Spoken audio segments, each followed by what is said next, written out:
Hay lugares que guardan dentro de sus paredes los horrores que les han habitado, corrompiéndolos y dándoles vida, volviéndolos seres hambrientos que se alimentan de la miseria humana. Bienvenidos navegantes del abismo, yo soy Alguerón y estamos en el 6º episodio de su querido programa Ñaca Ñaca, transmitiéndoles desde el estómago del Leviatán hasta sus hogares. El día de hoy tenemos un invitado que nos cuenta cómo sobrevivió a una horripilante experiencia. Permítame ser su guía durante este relato y conozcamos a Diego. Hola Diego, ¿cómo te encuentras? Hola Algerón, pues vivo, que es lo que importa, ¿no? Claro que es lo importante y me da gusto que estés con nosotros, dispuesto a contarnos tu historia. ¿Por qué no nos platicas? Yo sé que estuviste viviendo en una casa bastante peculiar. Sí, durante muchos años estuvimos juntando para comprarla. El precio estaba muy bajo y después descubrimos por qué.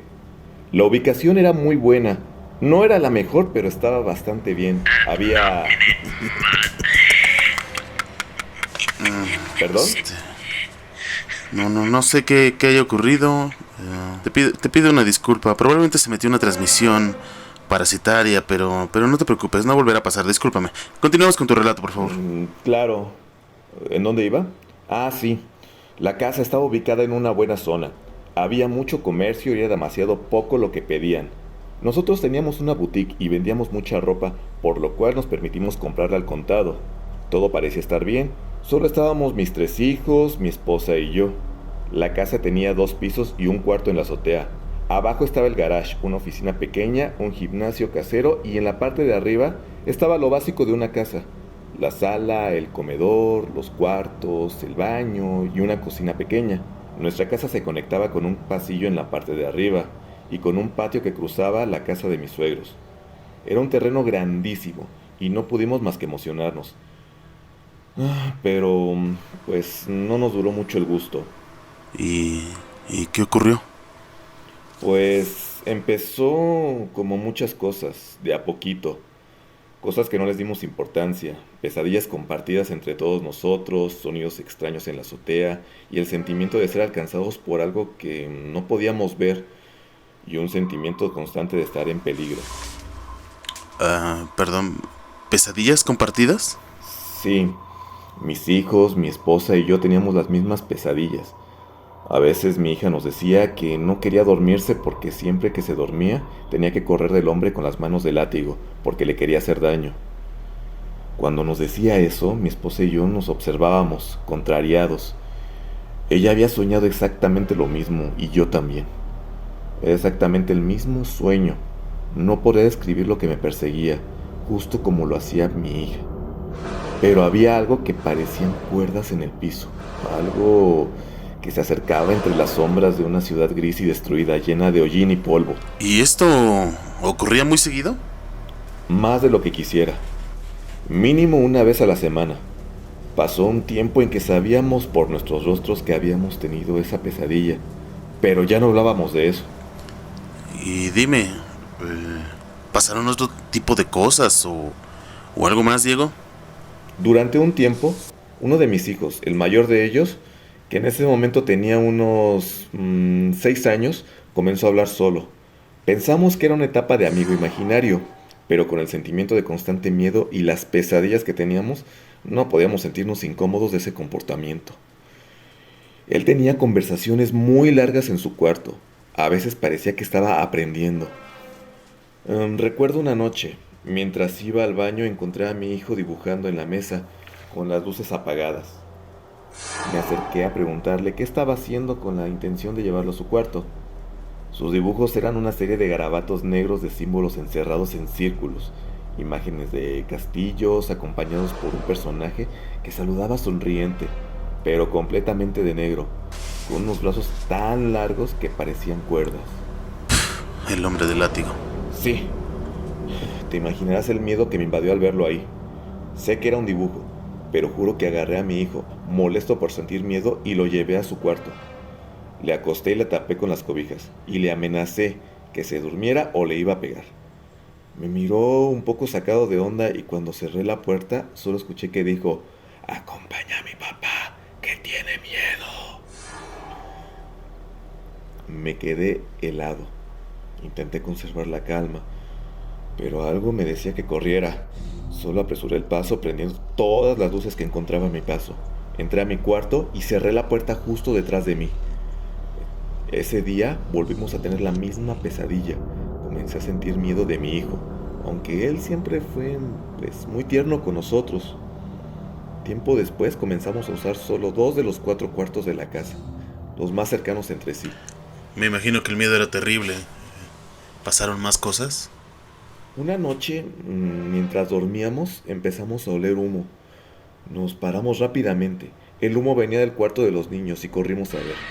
El menor y la niña estaban dormidos sin darse cuenta, pero el mayor estaba sentado en medio de una fogata improvisada con almohadas y libros de dibujo, mientras se tapaba con una frazada y decía: así, así hazle, mientras se frotaba los brazos y calentaba con su aliento las manos. Ay, afortunadamente no ocurrió nada. Pudimos apagar el fuego y calmar a los niños. Cuando le preguntamos a nuestro hijo qué había pasado, y nos dijo que su amigo tenía mucho frío y que no podía calentarse, y por eso habían hecho una fogata. Vaya. ¿Te había dicho que teníamos una boutique? Claro. Bueno, pues contrario a lo que ocurría en la casa, el negocio nos iba bastante bien. Había crecido muchísimo y tuvimos que usar el gimnasio en la parte de abajo como bodega, por lo que fuimos guardando muchas cosas: cajas de ropa, espejos, papelería fiscal y maniquís. No es una buena decoración para una casa como esa. Sí, yo creo que no pensamos mucho en eso. Mi oficina se encontraba justo al lado del gimnasio de la casa. Tenía que estar ahí, a veces por horas, cuadrando las cuentas de la boutique, y siempre ponía la música muy alta, porque me daba miedo estar en silencio. Siempre que salía, veía los maniquís reflejados en los muchos espejos, observándome mientras estaba en la oficina. Pensaba tirarlos o llevarlos a una bodega, pero el querer ahorrar me parecía importante. Una vez, mientras facturaba algunas cosas, sentí una presencia extraña. Intenté ignorarla y continué con mi trabajo, pero el sentimiento prevalecía, por lo que me asomé y solamente estaban los maniquís con sus rostros girados hacia la oficina, como espiándome. Los veía replicados en los espejos. Intenté trabajar un poco más, pero no pude. Me sentía muy intranquilo. Así que subí al máximo la música y recogí mis cosas rápidamente. Cuando salí, todos los maniquís tenían sus manos extendidas hacia mi oficina. Te juro que no estaban así.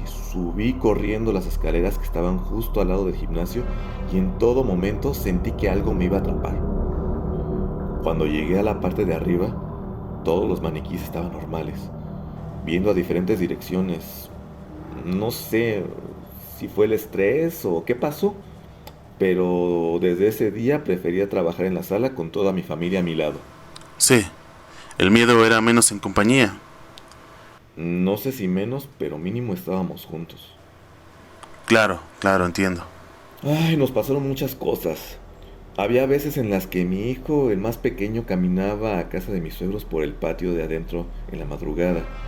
Tocaba la puerta y les decía que los monstruos no lo dejaban dormir. Se notaba que se estremecía del miedo y señalaba la puerta de nuestra casa. Nunca tuvimos el corazón de obligarlo a dormirse en su cuarto después de eso. Otras veces, mi suegro decía escuchar cómo le gritaba y le pegaba a su hija, pero él sabía que no era cierto. Siempre que pasaba, nosotros estábamos fuera y los niños en la escuela. Nosotros oímos a nuestros vecinos pelear igualmente. Años después nos enteramos que nuestros vecinos oían lo mismo que nosotros. Mi suegra nos contaba que siempre que lavaba el patio, había una lechuza que se posaba a verla en la barda del techo, sin falta, no importando la hora. Un día ella vio dónde se posaba la lechuza, a una señora completamente de blanco, asomándose y viéndola fijamente, lo que era imposible porque en la parte de atrás, donde estaba la señora, era un lote baldío y no había forma de quedarse ahí. Ese día, mi suegra tuvo una crisis nerviosa y le dio diabetes solamente del susto. Parecen muchas cosas que digerir, pero realmente suena a una película de terror. Lo peor no fue eso. Parecía que el terror de la casa comenzaba a mezclarse con la vida. Fuera de... Nosotros empezamos a sufrir mucha delincuencia. La boutique iba tan bien que comenzamos a levantar envidias entre los vecinos y la familia. No había forma de saber por dónde nos iba a golpear la vida. Sufrimos muchos robos. A mi esposa la apuñalaron, a mí me dieron un levantón y me trajeron todo el día vaciando mi cuenta. Pero afortunadamente no tocaron a los niños. No sé si fue por el estrés, Pero un día, mientras nos preparábamos para llevar a los niños a la escuela, mi esposa comenzó a comportarse raro. Estaba de pie en la cocina sujetando fuertemente una taza, como si estuviera trabada. Mi suegra le preguntó, muy preocupada, qué le pasaba, y ella no se movía. Tenía la mirada clavada en la nada, sus ojos parecía que se le iban a reventar. Temblaba del esfuerzo. Mi suegra le gritó a todos en la casa y llegamos rápido. Pensamos que algo había pasado, pero al verla nos congelamos. Mi suegra estaba tratando de que mi mujer soltara la taza con todas sus fuerzas, pero ella no se movía, hasta que le hablé por su nombre y ella volteó a ver de una manera que yo no puedo describir. Tenía mucho odio y miedo mezclados. No sé si era como si hubieran dos sentimientos juntos luchando por salir. Me le acerqué, preguntando qué le pasaba, y ella me arrojó la taza y se me abalanzó, clavándome las uñas en la cara. Te juro que esa no era mi esposa, te lo juro. Había algo que no reconocía en sus ojos ausentes, algo perverso. Mi suegro se acercó a quitármela, pero no podía moverla. Entonces se puso a gritar groserías y amenazas a aquello que la tenía poseída. Todo se quedó en silencio y mi esposa colapsó al piso y comenzó a llorar desconsoladamente. Mi suegra se acercó a ella y la abrazó. Mi esposa pedía que no la dejara, que se la llevaran en un llanto inconsolable. Mi suegra decía que no la dejara y que exclamaba algo invisible, que la dejara en paz, y comenzó a rezar casi gritando. Había un sentimiento de peligro en todos nosotros, como si algo nos estuviera, rodeando. Me imagino que fue una situación muy difícil. Sí, estábamos muy asustados. Los niños llegaron corriendo a ver qué ocurría, y el mayor comenzó a reclamarle algo, que dejara a su mamá en paz, mientras sujetaba la mano de mi esposa, que estaba tensa con la espalda tan arqueada que parecía que se le fuera a quebrar, sudando y llorando aterrada. Cuando mi suegra comenzó a rezar con más fuerza, todas las puertas se abrieron de golpe, las de los cuartos, las de la alacena. Hubo un pequeño silencio, y como si algo huyera lejos de nosotros, las puertas comenzaron a cerrarse violentamente. Mi esposa se calmó y dejó de tensar el cuerpo. Empezó a sollozar, entre cansada y confundida, preguntándome qué había pasado. Todos estábamos llorando, hasta mi suegro, que se había mantenido en control todo el tiempo. Tomamos nuestras cosas, las más importantes, y nos fuimos. Nos fuimos lejos. Y dime, Diego, ¿alguna vez volvieron a la casa? No, jamás volvimos a poner un pie ahí. Vendimos la casa, la boutique, es demasiado barata. Con lo que conseguimos por ambas, huimos a Estados Unidos. Todo era más fácil para cruzar en aquel tiempo, y nos quedamos ahí por un tiempo. Cuando volvimos a México, buscamos otra casa, más pequeña, pero pues ya teníamos más tranquilidad. Y oye, Diego, ¿esa casa está habitada? ¿La pudieron vender? ¿Está vacía? ¿Qué ha ocurrido con ella? Muchos años después, nos encontramos con la persona a la que vendimos la casa.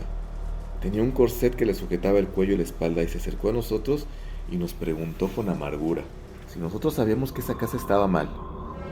Yo honestamente le mentí. Aún siento vergüenza y culpa por eso. Él me dijo que su esposa había muerto y que se había ahorcado en el cuarto donde teníamos los maniquís, y al momento de querer bajarla, algo lo empujó y terminó rompiéndose algunas vértebras. Hacía muchos años de eso. La casa ahorita está sola, esperando a ser vendida. Yo sinceramente espero que no la vendan. Lo que hicimos estuvo mal y no quiero que nadie vuelva a sufrir lo mismo. ¿Y tienes algún tipo de contexto? ¿O algo que haya pasado antes? ¿Un poco de la historia de la casa? No sé, algo que nos ayude a encontrar las razones. No sabemos nada. Una vecina decía que era una casa de seguridad y que ahí tenían a personas secuestradas, pero nunca supimos si era cierto. Solo sé que esa casa estaba alimentada de sufrimiento y miedo. Vaya, no me imagino una situación similar. Afortunadamente tu familia está bien y a salvo. ¿Alguna vez volvieron a tener estas pesadillas? No, nunca. En el momento que dejamos la casa, todo eso se acabó. No volvimos a tener pesadillas ni hubo eventos extraños. Ahora solo es un mal recuerdo. Sí, entiendo. Es algo difícil. A veces es imposible describir el horror, el terror que nos provoca una situación de este tipo, el sentirse indefenso ante estas fuerzas oscuras que nos acechan, ¿no? Y, Y te agradezco por habernos contado esta anécdota, por haberte abierto con nosotros y habernos platicado tan terrible situación. Y me alegra que tu familia esté bien. Muchas gracias, Diego. Gracias a ti, Algerón. Y bien, navegantes del abismo, hemos escuchado esta impactante historia sobre un lugar que podríamos catalogar como maldito, un cúmulo de eventos que sumergió a una familia en la más profunda de las desesperaciones. Y bueno, no me queda más que agradecerles por haber estado el día de hoy con nosotros. ¿Cómo? Bueno. ¿Diego? Estoy atrás de ti. ¿Pero qué chingado? ¿Quién eres? ¿Te gusta mi voz? Es igual a la tuya.